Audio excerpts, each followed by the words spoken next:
Hello, and welcome to the Podpast, the podcast where we dig deep into the darkest corners of history to uncover the truth behind the myths. Our guest today is Vlad III, known to history as Vlad the Impaler and Dracula.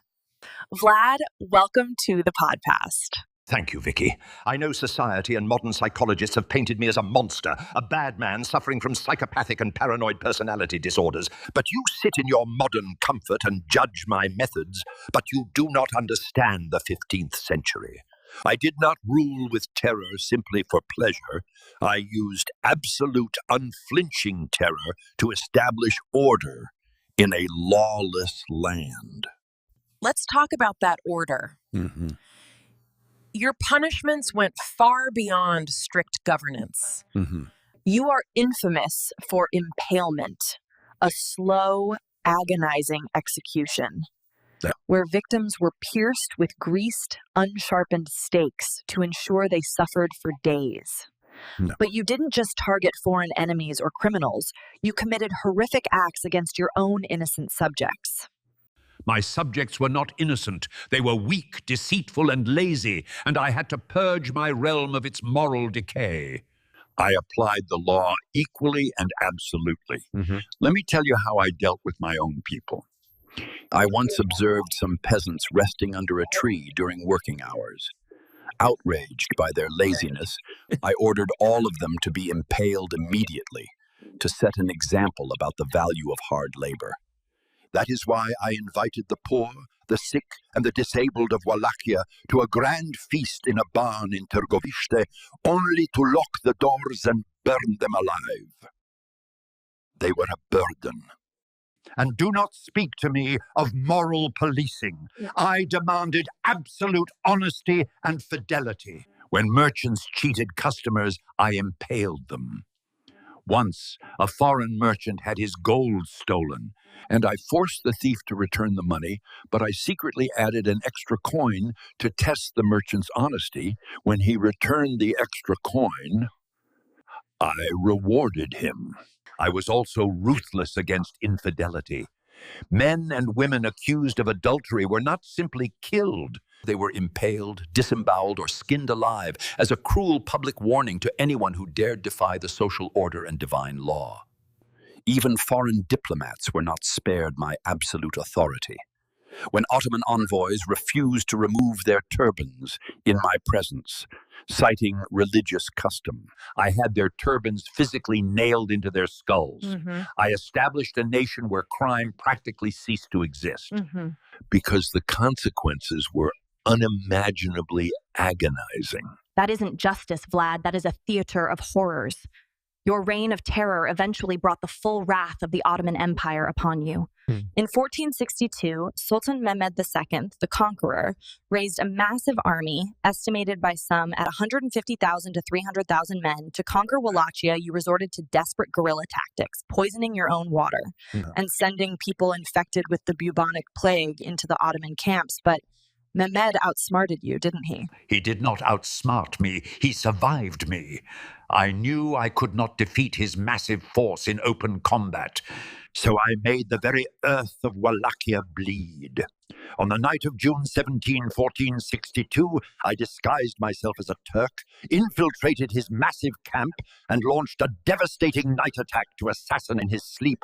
My men blew bugles and illuminated the camp with torches, causing absolute chaos. But I mistakenly attacked the tents of his grand viziers instead of Mehmed's. And after that failed assassination, how did the Sultan outmaneuver your guerrilla warfare? Muhammad was a brilliant and highly disciplined tactician, I will concede that. During my night attack, he maintained strict control over his men, ordering his soldiers not to exit their tents to prevent widespread panic. After the skirmish, to ensure my hit-and-run tactics could never penetrate his camp again, he ordered his men to dig a deep defensive trench completely surrounding his encampment.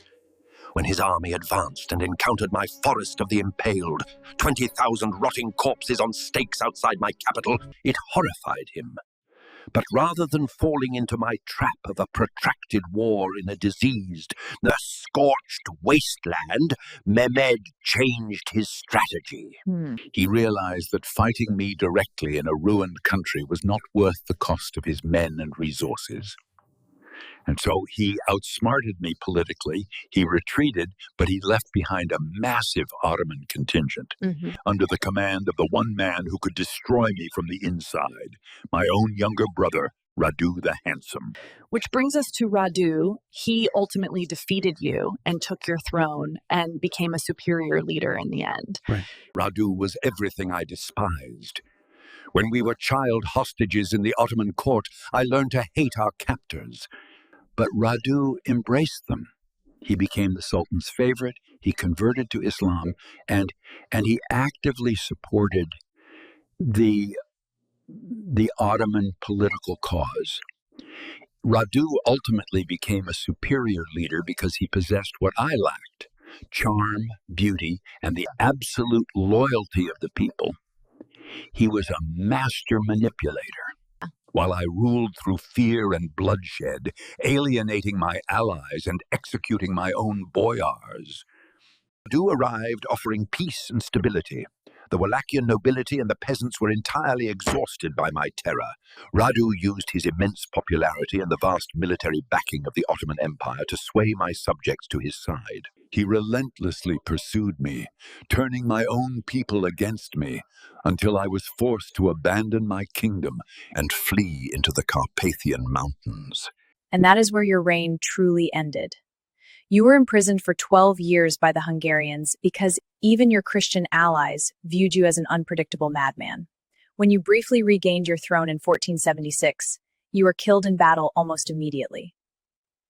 Vlad III's story is a chilling reminder of what happens when absolute power falls into the hands of a deeply disturbed individual.